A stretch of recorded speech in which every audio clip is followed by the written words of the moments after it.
자, 새 파일 만들겠습니다. 새 파일 바로 저장. 바탕화면에 저는 웹이라는 폴더를 만들어서요, 이 웹이라는 폴더에 introduce css.html 이라는 파일을 만들겠습니다. 이 .html 꼭 적어주시고, 그리고 저장.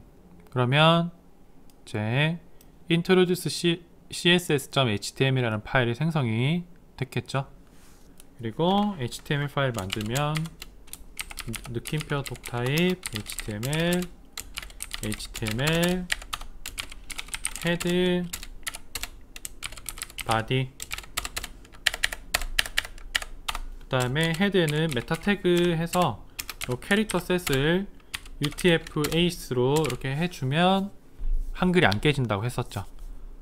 내 웹페이지를 많은 사람들이 보니까 그 사람들이 뭐 리눅스를 쓰는지 맥을 쓰는지 윈도우를 쓰는지 모바일을 쓰는지 모르니까 꼭 적용을 시켜 주셔야 됩니다. 그리고 타이틀, 제목,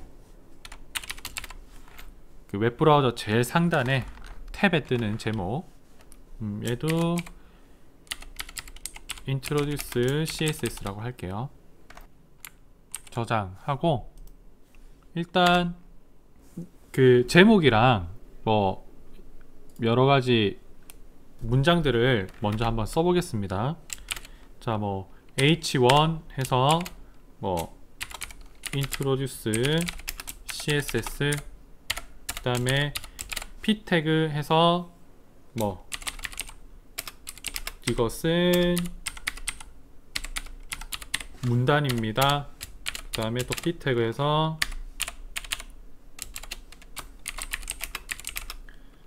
이것은 또 다른 문단입니다. 이렇게 해서 저장하고 크롬으로 한번 띄워 보겠습니다. 이렇게. 자, 지금은 스타일이 하나도 입혀지지 않은 상태에 그냥 플레인한 상태의 제목이랑 그 본문 텍스트가 되겠습니다. 자, 지금부터 스타일을 입혀 볼 텐데 태그에 직접 입력을 해 볼게요. 자, 스타일 이퀄, 스타일이라는 어트리뷰트를 속성을 사용할 겁니다. 그리고 CSS 정의하는 방법은 다 똑같아요. 태그에 쓰든 헤드에 쓰든 파일을 따로 만들든. 컬러는 텍스트 컬러를 얘기하고요. 텍스트 컬러를 뭐 레드로 한번 바꿔 볼게요. 그리고 요 세미콜론은 꼭 찍어 주세요. 그러니까 스타일을 하나를 정의하면 마지막에 세미콜론을 꼭 찍어 주십시오. 프로세싱이랑 아이디노 할 때도 세미콜론 찍었었죠. 안 찍으면 오류 나오고 그랬었죠. 그 다음에 세로 고침하면 이렇게 컬러가 바뀌죠. 그죠? 그리고 뭐 중앙 정렬 해보겠습니다. 텍스트 얼라인, 문자 정렬, 텍스트 정렬을 센터, 이렇게 세미콜론 찍어주시고, 여기 이렇게 띄워져 있어도 상관없어요. 이렇게 하면 뭐 가독선은 더 좋죠. 세미콜론 다음에 한 칸 띄우고 콜론 다음에 이렇게 한 칸 띄우고 하면, 자, 이렇게 하면 제목이 이렇게 중앙 정렬 됐습니다. 그리고 두 번째, 요 첫 번째 문단 스타일은 컬러를 그린으로 하고, 그 다음에 얘는 텍스트 얼라인 말고 폰트 사이즈를 좀 키워 볼게요. 폰트 사이즈를 20포인트. 본문 폰트 사이즈가 원래 12포인트니까 8포인트 정도 키워 볼게요. 이렇게 저장을 하고 세로 고침을 하면 이렇게 초록색에 20포인트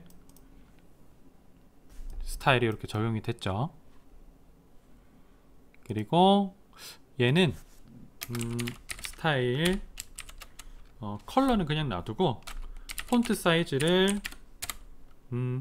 16포인트로 한번 늘 키워보고, 그 다음에 폰트 패밀리, 서체를 바꿀 때 이제 폰트 패밀리라는 스타일 정의를 사용을 하는데, 윈도우 컴퓨터로 하시는 분들은 아마 그 웹 브라우저에 서체가 산세리프 서체로 나오고 있을 거고, 맥을 쓰시는 분들은 웹 브라우저에 서체가 세리프 서체로 나오고 있을 거예요.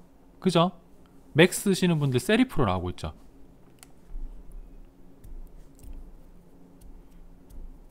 네. 그러면 윈도우 컴퓨터 쓰시는 분들은 폰트 패밀리를 세리프로 바꿔보시고, 그러면 산세리프에서 세리프로 바뀝니다. 맥 쓰시는 분들은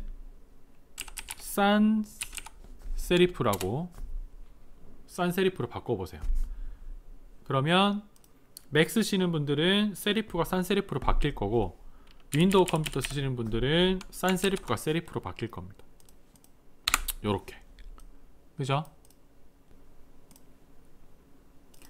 자, 그리고 스타일 중에 백그라운드 컬러를 바꿀 수 있습니다. 백그라운드 컬러를 한번 바꿔 볼게요. 그래서 얘는 스타일의 백그라운드 컬러를 뭐 옐로우 이렇게 하면 이렇게 백그라운드 컬러가 노란색으로 바뀝니다. P 태그는 블록 태그라서 영역이 웹브라우저의 끝에서부터 끝까지예요. 위스가 100%입니다. 그래서 이 노란색 백그라운드가 채워진 영역이 P 태그의 영역이라고 보시면 되고, 콘텐츠는 요 텍스트 요거밖에 없죠. 그래서 텍스트는 우리가 쓴 만큼만 이렇게 딱 나오는 거예요.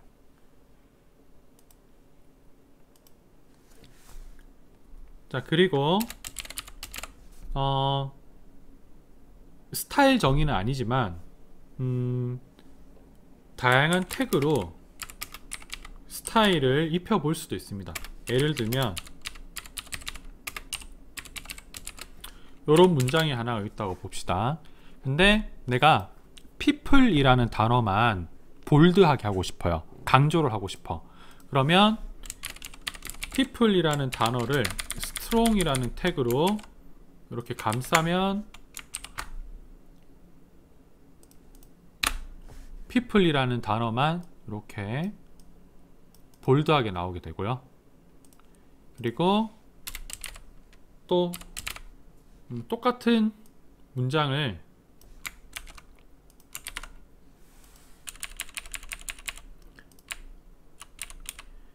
여러분들 강조 말고 또 하는 게 이탈릭 있죠. 뭐 주석이나 인용구 쓸 때 많이 이탈릭체를 많이 쓰죠. 책 보면 만약에 sing 이라는 단어를 이탈릭 처리하고 싶다 그러면 em 이라는 태그로 이렇게 감싸면 sing만 이렇게 이탈릭으로 눕힐 수 있습니다. 이탈릭 서체를 적용을 시킬 수 있어요.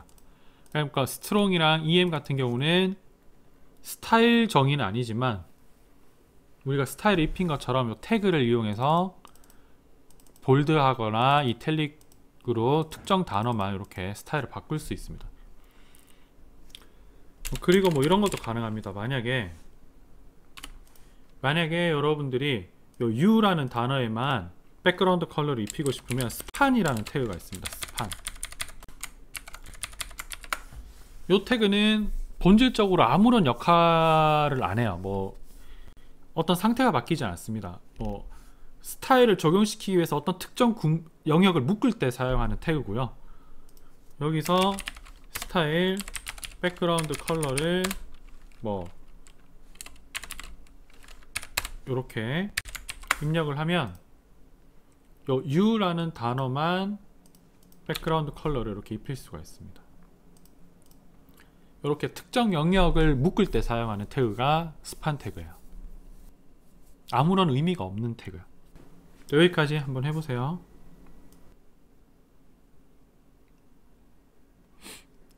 자, 이제 헤드에 스타일을 정의하는 방법. 그럼 헤드에 스타일이라는 태그를 만듭니다. 이렇게. 그리고 이 스타일이라는 태그 사이에 스타일을 정의를 하면 돼요.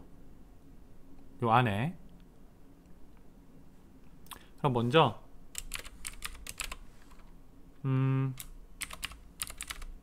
아까와 같이 그냥 일반적인 텍스트를 먼저 만들어 보도록 하겠습니다. 이렇게.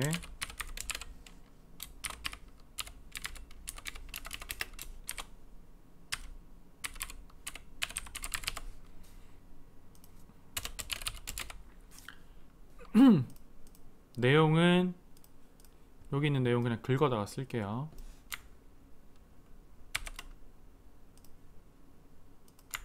자, 이렇게. 얘는 이렇게. 자, 이렇게가 새로 작성한 부분이고, HTML에서 새로 고침을 해보면 여기서부터 여기까지 새로 작성한 내용입니다. 자, 스타일을 입혀 볼 텐데, 여기 보시면 H3가 두 군데가 이렇게 있죠. 그러면 이제 스타일에서 정의를 할 때 HTML에서 원래 존재하는 태그에 스타일을 입히고 싶으면 그 태그의 이름을 쓰시면 됩니다. 그냥 H3면 H3 해서 컬러를 뭐 핫핑크다 이렇게 하면 요 H3 태그는 다 스타일이 바뀌어요. 동시에 이렇게. 그죠? H3는 둘 다 텍스트 컬러가 핫핑크로 바뀌었죠. 근데 특정 태그에만 스타일을 입히고 싶을 수도 있잖아요. 그죠? 요 두 번째 H3, 이 하이퍼텍스트 베리에이션에만 특정 색깔을 입히고 싶을 수도 있잖아.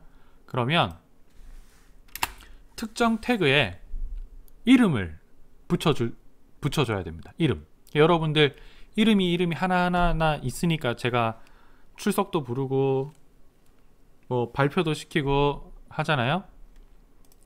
이름을 입력하는 방법은 두 가지 방법이 있습니다. id와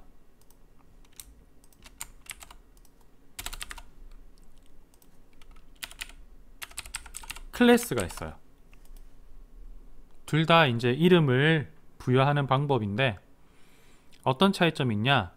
자, id는 여러분들 게임이든 어떤 서비스든 id를 생성을 할 때 중복되는 id 못 만들죠.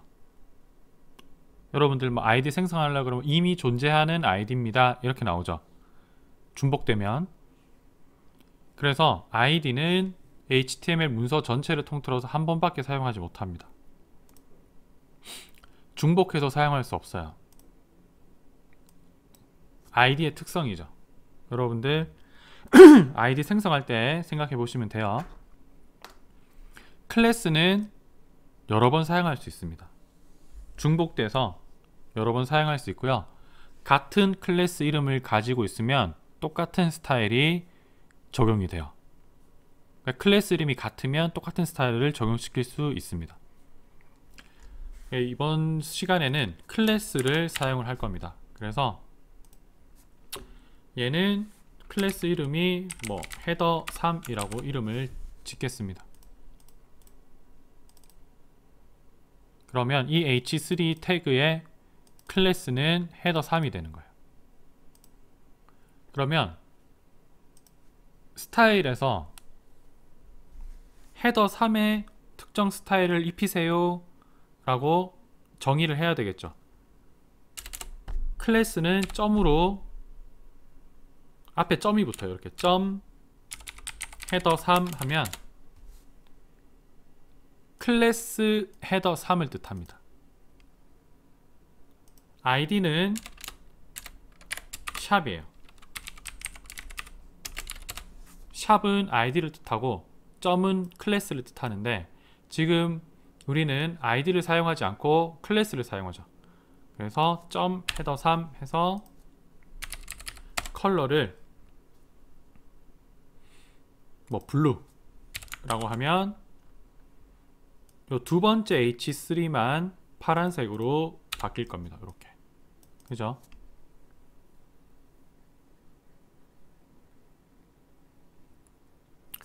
CSS는 가장 나중에 정의한 게 적용이 돼요. 그리고 태그에 직접 입력한 게 최종적으로 정의가 됩니다. 적용이 됩니다.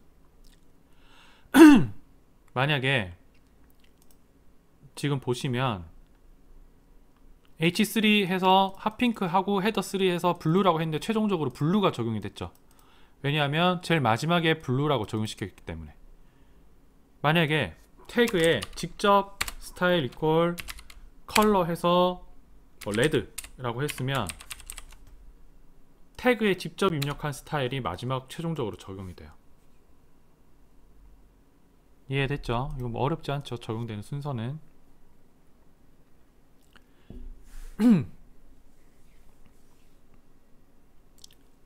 자, 그 다음에 링크를 한번 걸어볼게요. 하이퍼텍스트에 링크를 한번 걸어볼게요. 하이퍼텍스트라는 단어에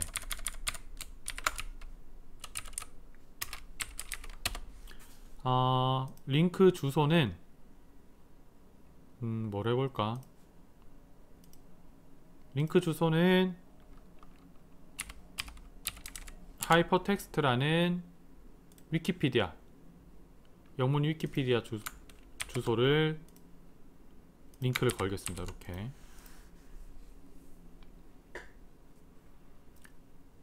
이렇게 하고 세로 고침을 하면 이 하이퍼텍스트에 링크가 걸렸죠. 그죠? 얘를 누르면 하이퍼텍스트 영문 위키피디아로 넘어가는데,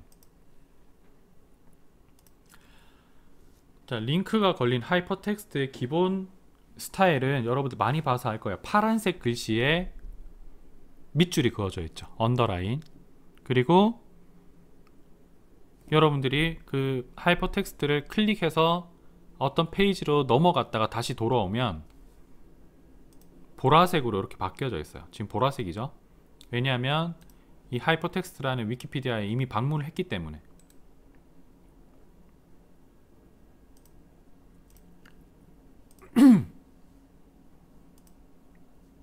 이게 기본적인 하이퍼텍스트의 원래 기본 스타일입니다. 파란색의 밑줄, 그 다음에 방문했던 사이트는 보라색. 근데 이 스타일을 바꿀 수가 있어요. 링크 스타일도. 자, 여기 구글에 링크를 한번 걸어 보도록 하겠습니다.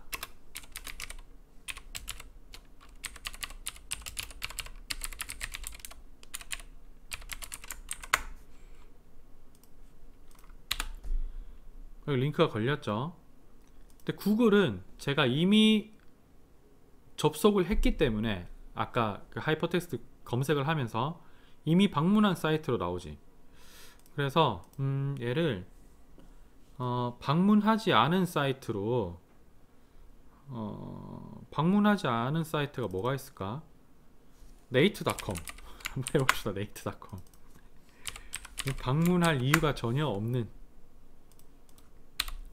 여러분 파란색 밑줄로 나오죠. 아직 접속을 안 해서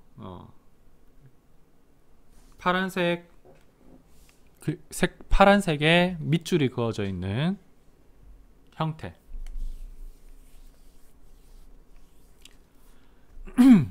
자, 이 링크가 걸린 텍스트의 스타일을 한번 바꿔보도록 합시다. 자, 일단 위에 있는 링크는 그대로 놔두고 요 네이트의 링크만 스타일을 바꾸고 싶어요. 그러면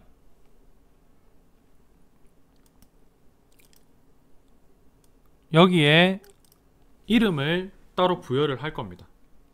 p 태그에 이름을 부여를 할게요. 클래스 p1이라고 합시다. 그런 다음에 요 스타일에 가서 클래스니까 여기 클래스죠. .p1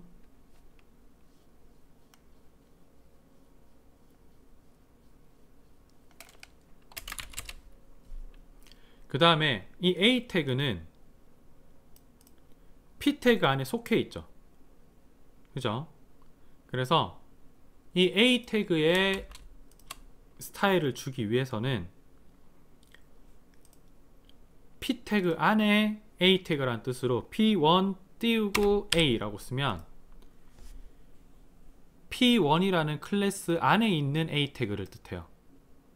그러면 이 앞에 있는 다른 A 태그들은 해당 사항 없습니다. 얘는 적용이 안 돼요. 왜냐? 얘는 이름이 P1이 아니잖아. 그죠? 근데 얘는 P 태그 이름이 P1이죠. P1이라는 클래스를 가진 태그 안에 있는 A 태그에만 스타일을 거는 거예요.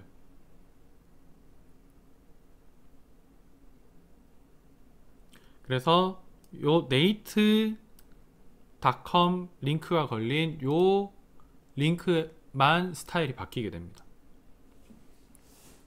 그래서 일단 텍스트 데코레이션을 오버라인으로 바꿔볼게요. 그러면 밑줄이 윗줄이 됩니다. 언더라인이 오버라인으로 바뀌어요.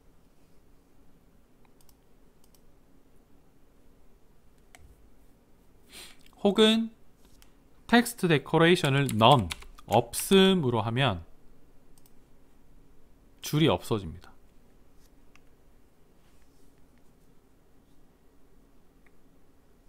A 태그에 줄이 나오는 건 텍스트 데코레이션이 언더라인으로 기본적으로 설정이 되어 있기 때문에 그런 거고 없앨 수 있습니다.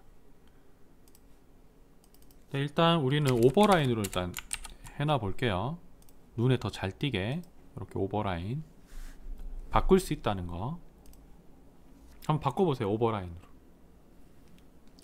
자, 그 다음에 태그의 상태에 따라서 스타일을 다르게 줄 수 있습니다. 예를 들면 뭐 링크가 걸려 있을 때, 마우스를 오버했을 때, 마우스를 눌렀을 때, 그 다음에 이미 방문한 사이트일 때 이렇게 다 다르게 스타일을 다시 재조정할 수 있습니다.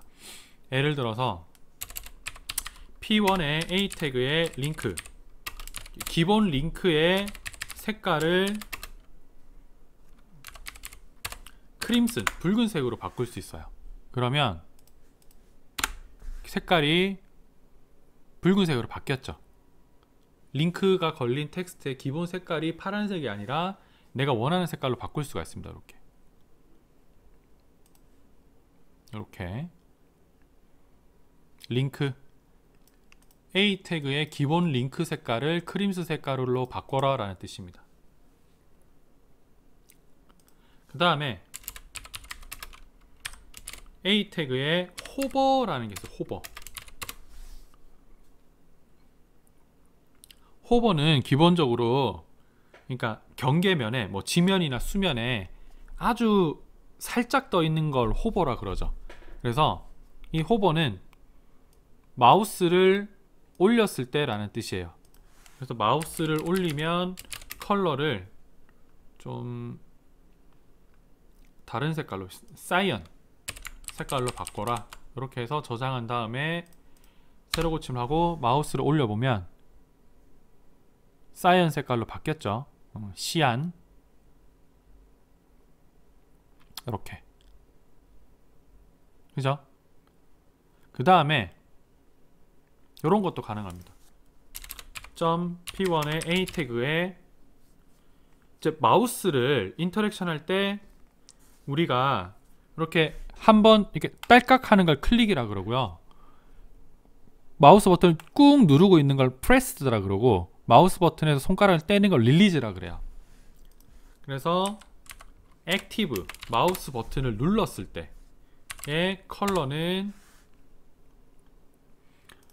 좀 형광 초록색으로 해보겠습니다. 그러면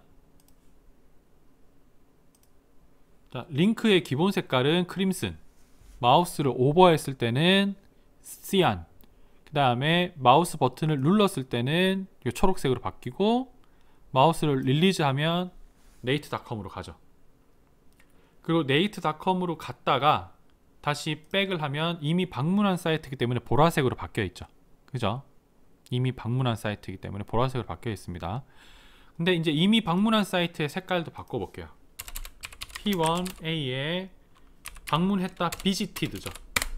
방문했었던 visited의 컬러는 무슨 색깔로 하는 게 좀 달라 보일까요? 오렌지 색깔, 이렇게 다크 오렌지, 이렇게 방문했던 사이트 색깔도 이렇게 바꿀 수 있습니다. 그죠?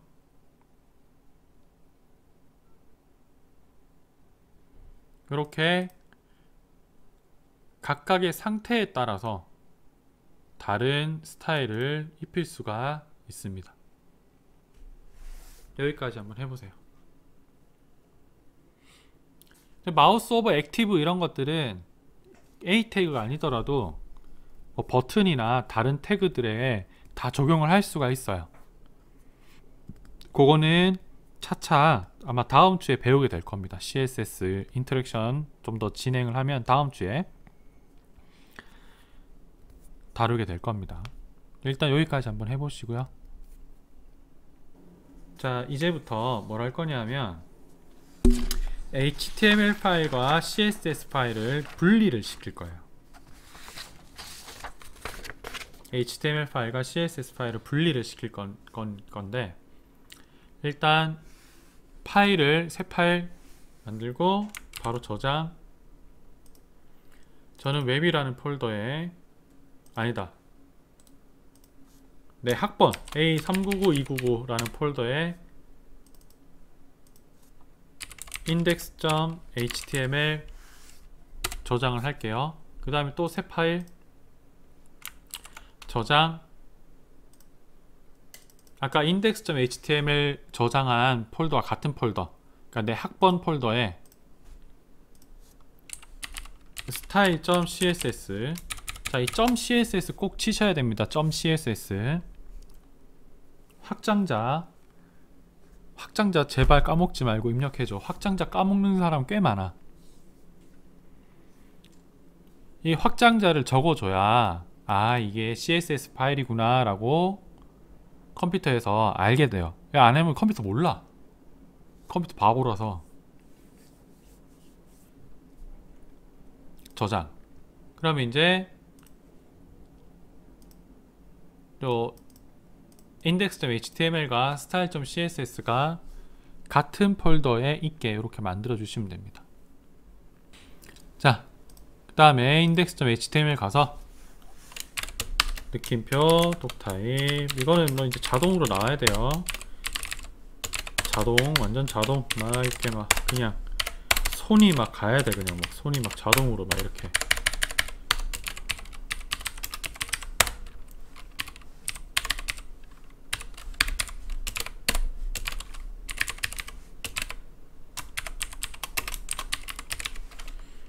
이렇게 막 손이 막 자동으로 막 가야 돼. 막 이렇게. 그리고 CSS 파일을 이제 링크를 걸어야 되는데, 지금 같은 폴더에 있어야 돼요. 이렇게 같은 폴더에. 그러면 이제 그냥 같은 폴더에 놔두는 것만으로는 HTML과 CSS가 이게 붙지를 않아. 이 HTML에서 CSS 파일을 불러와야 돼. 외부 파일을 불러오는 걸 링크라고 합니다. 외부 파일을 불러오는 걸. 그 다음에 REL은 relate의 약자고요. 요거는 무슨 뜻이냐면 스타일 시트로서 불러오겠다라는 뜻입니다. 타입, MIME 타입이라는 파일 타입이라는 게 있어요. CSS 파일은 MIME 타입이 텍스트 CSS입니다.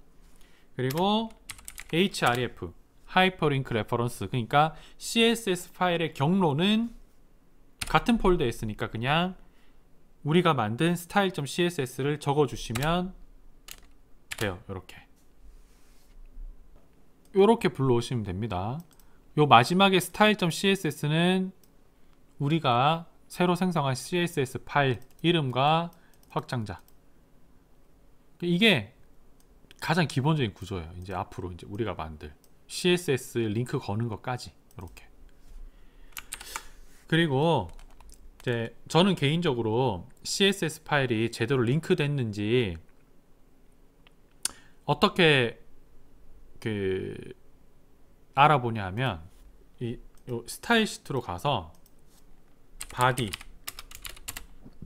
그러니까 바디는 화면에 보이는 부분을 정의하는 부분이죠. 헤드는 문서의 속성을 정의하는 부분이고, 바디는 실제 화면에 보이는 컨텐츠를 적는 부분이라고 했었죠. 이 바디의 백그라운드 컬러를 한번 바꿔봐요. 이렇게. 그래서 얘를 웹페이지를 웹브라우저로 띄웠을 때 백그라운드 컬러가 제대로 바뀌면 아, 링크를 제대로 걸었구나 라고 합니다. 그래서 여기 링크 거는 것까지 한번 해보세요. 위가 HTML이고 아래가 CSS입니다. 자, 그럼 다음으로 넘어갈게요.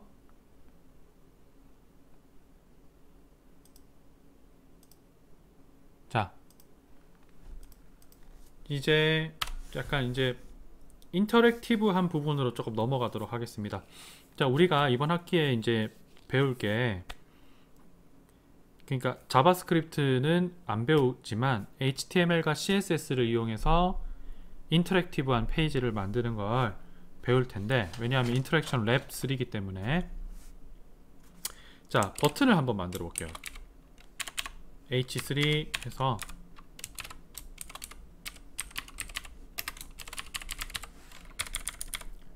버튼을 만들 텐데, 버튼을 만드는 방법은 두 가지가 있습니다.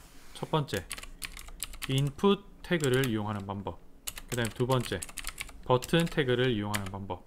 두 가지가 있는데, 자, 인풋 태그를 이용하는 방법. 인풋에는 여러 가지 종류가 있습니다. 타입 이렇게 해보면 버튼도 있고 체크박스도 있고, 이 컬러는 이 컬러 컬러 피커 있죠.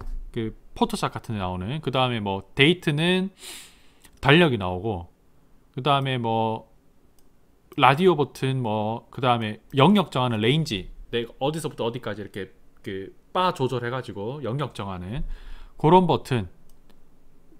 다양한 타입이 있는데 버튼은 그냥 버튼, 타입이 버튼입니다. 그리고 왜 버튼에 보면 글씨가 있잖아요. 뭐 오케이, 뭐 submit, 예, 아니요. 그럼 버튼에 적힌 텍스트는 이렇게 value에 입력하시면 됩니다. 버튼 태그를 이용할 경우에는 그냥 버튼 태그를 쓰시고 컨텐츠로 버튼에 나오는 텍스트를 입력하시면 돼요. 자, 보시면 인풋 태그 같은 경우는 컨텐츠가 없기 때문에 클로징 태그가 없죠. 버튼 태그 같은 경우는 컨텐츠가 있기 때문에 클로징 태그가 이렇게 있습니다. 자, 이렇게 해서 저장을 하고 새로 고침을 하면 동일한 버튼이 생성이 됐어요. 똑같은 버튼이에요. 완전 똑같은 버튼인데 생성하는 방법이 이렇게 두 가지 방법이 있습니다. 자, 그러면 둘 중에 어떤 걸 쓰는 게 더 좋을까요? 똑같은 버튼인데 기능도 완전히 똑같고요. 생긴 것도 똑같죠? 둘 중에 어떤 버튼을, 어떤 태그를 쓰는 게 더 좋을까? 두 번째 밑에 걸 쓰는 게 더 좋아요.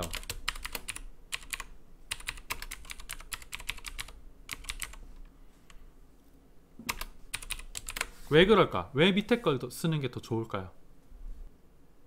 네, 간단해서 맞아요. 보면 딱 봐도 얘가 훨씬 간단하죠. 더 짧고. 그래서 얘를 추천을 하는 겁니다. 자, 어쨌든 이렇게 해서 버튼을 생성할 수가 있습니다. 그러면 앞으로 우리 수업에서는 버튼을 생성할 때는 이 버튼 태그를 사용을 할 거예요. 자, 두 번째, 간단한 인터랙션 기능을 넣어 보도록 하겠습니다.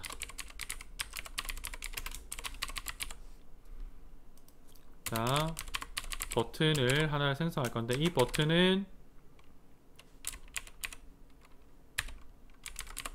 얼렛 버튼이에요. 여러분들 웹 브라우저 사용하다 보면 뭐 경고창 뜨는 경우가 있죠. 진짜 이 페이지에서 나가시겠습니까? 뭐 이런 거.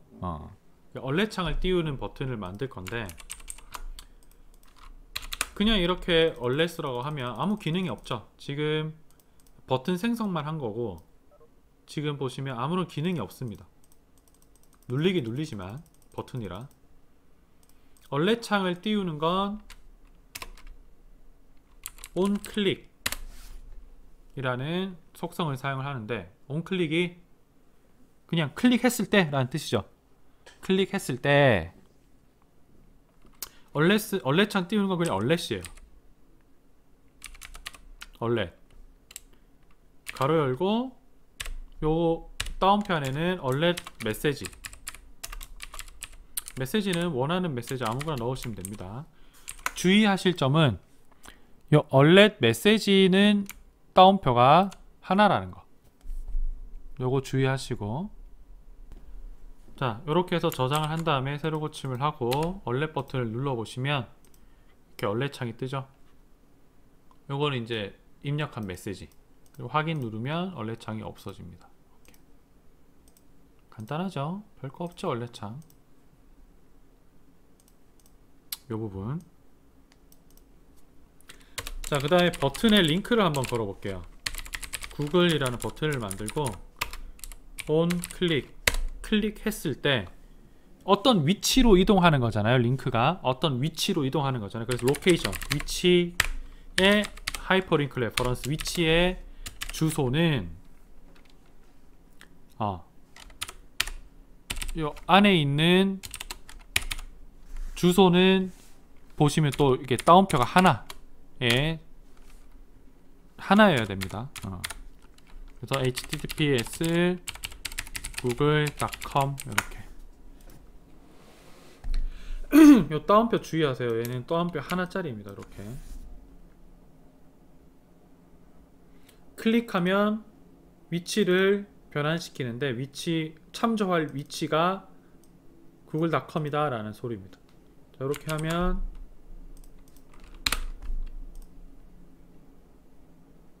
링크가 걸렸죠. 이렇게. 자, 일단 여기까지 한번 해보십시오. 자, 그 다음에는 버튼에다가 스타일을 입혀 보겠습니다. 지금 버튼이 기본 버튼, 그냥 기본 스타일이라서 이렇게 볼품은 없죠. 아마 맥에는 버튼 스타일이 좀 다르게 뜰 겁니다. OS마다 좀 달라요, 버튼 스타일이. 자, 그래서 버튼 스타일을 바꿔보겠습니다. 버튼을 하나 만들게요.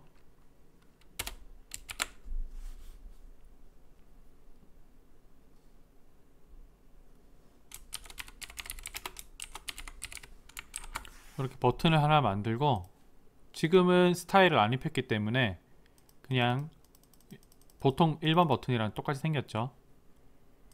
자, 이 버튼에 이름을 줄게요. 클래스 버튼이라는 클래스 이름을 주도록 하겠습니다. 태그 이름이랑 클래스 이름은 별개이기 때문에 같아도 상관없어요. 이름은 별개야. 상관없어요. 클래스 이름은 마음대로 지어주시면 되는데, 띄어쓰기 하지 마시고, 대소문자 섞어서 쓰지 마시고 그냥 소문자로 띄어쓰기 하시지 마시고 이름을 지어주시면 됩니다. 웬만하면 이름 지을 때 딱 이름 읽었을 때 좀 연상이 되는, 연관이 있는 이름으로 지으면 더 좋겠죠. 여러분들이 변수 이름 지을 때나 메소드, 함수 이름 지을 때도 마찬가지입니다. 딱 읽었을 때 이게 어떤 변수다, 어떤 스타일이다, 어떤 클래스다, 어떤 함수다 라는 걸 떠올릴 수 있는 이름을 지으셔야 돼요. 자, 어쨌든 클래스로 가서, 클래스가 아니라 스타일 시트로 가서 점 버튼, 클래스 이름이 버튼이기 때문에 점 버튼,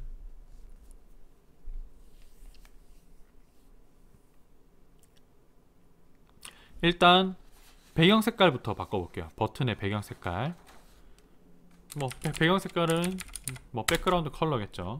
샵 4 CAF 그 다음에 50 이러면 초록색 배경이 될 겁니다. 이렇게. 근데 지금 보면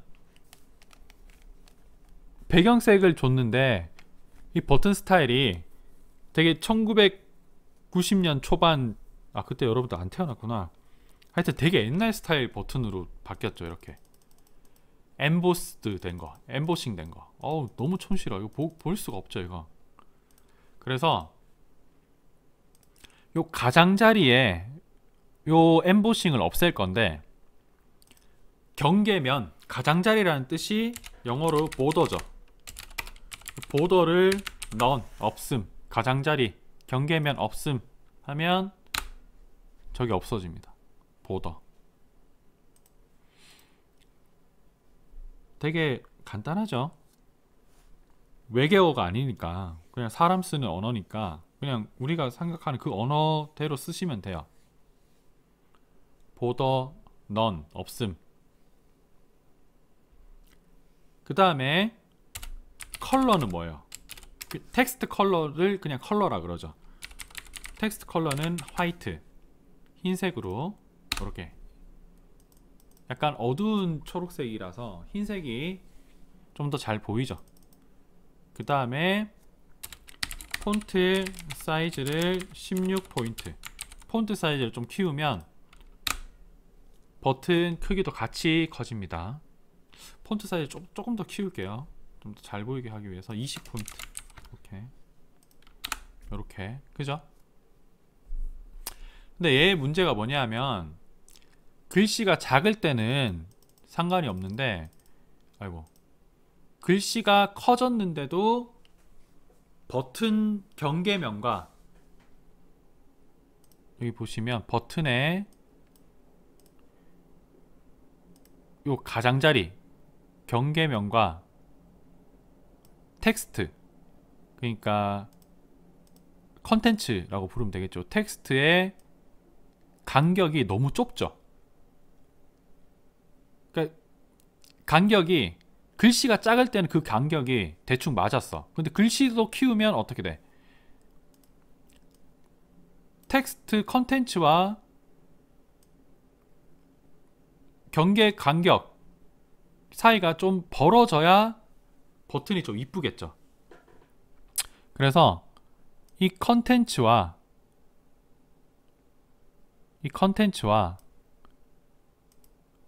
버튼의 이 경계면, 이 경계면 사이에 여백을 줘야 됩니다. 여기도 여백 줘야 되고, 여기도 여백 줘야 되고, 여기도 여백 줘야 되고, 여기도 여백 줘야죠. 그죠? 그래야 버튼이 좀 이쁘게 보이겠죠. 그래서 컨텐츠와 경계면 사이에 여백을 주는 거는 패딩이라고 해요. 경계면과 경계면 사이에 여백을 주는 건 마진이라고 그러고. 그래서 우리가 지금 줘야 될 거는 컨텐츠와 이 컨텐츠를 감싸고 있는 경계면 사이에 여백을 줘야 되죠. 그래서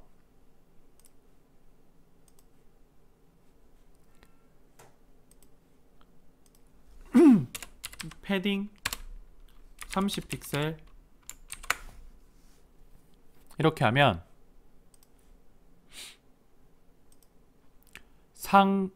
그러니까 숫자를 하나만 입력하면 위, 아래, 양, 옆 패딩이 다 30픽셀이 됩니다. 근데 이거 좀 별로 보기 안 좋죠. 이쁘게 보이지 않죠.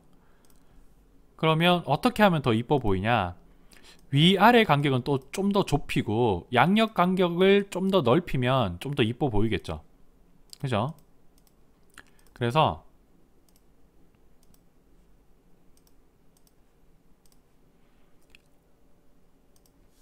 이렇게 숫자를 2개를 입력을 합니다. 그러면 앞에 숫자는 위아래 간격이고 뒤에 숫자는 양옆 간격을 이야기해요. 그러면 이렇게 위아래는 15픽셀, 양옆은 35픽셀 간격을 가지는 버튼이 됩니다. 그리고 이렇게도 가능합니다. 15픽셀, 20픽셀, 25픽셀, 30픽셀 이렇게 하면 첫 번째 숫자가 위 간격, 다음으로 갈수록 시계 방향, 그러니까 위, 오른쪽, 아래, 왼쪽, 위에서부터 시계 방향, 위쪽 간격, 오른쪽 간격, 아래쪽 간격, 왼쪽 간격이 됩니다. 그래서 이렇게 숫자를 4개 적으면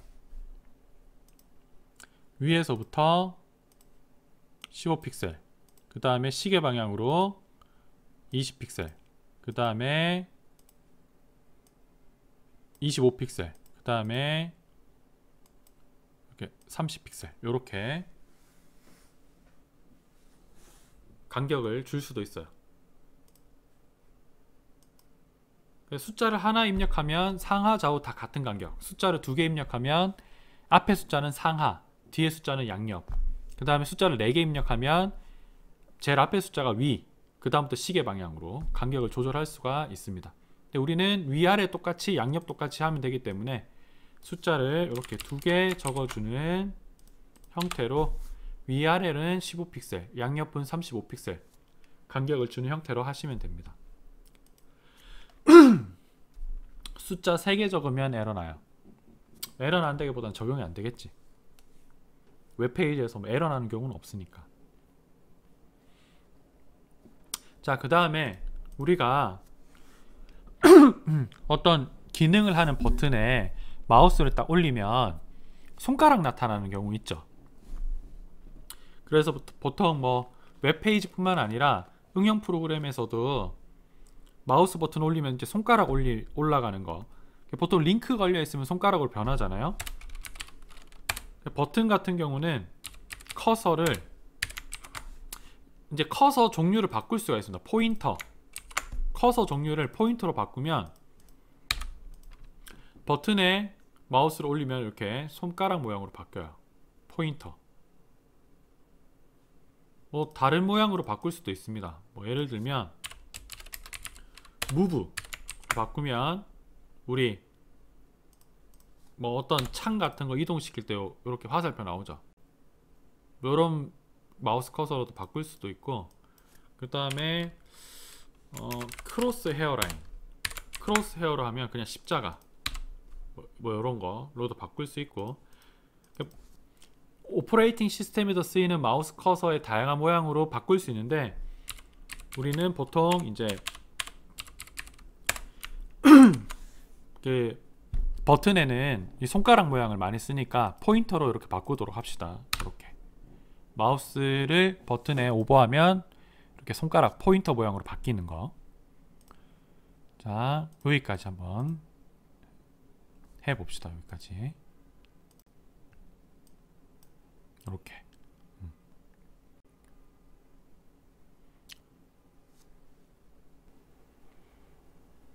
질문 없으면 오늘 수업을 여기까지 하고요. 고생 많았고, 네, 다음 주에 보도록 합시다. 네, 감사합니다.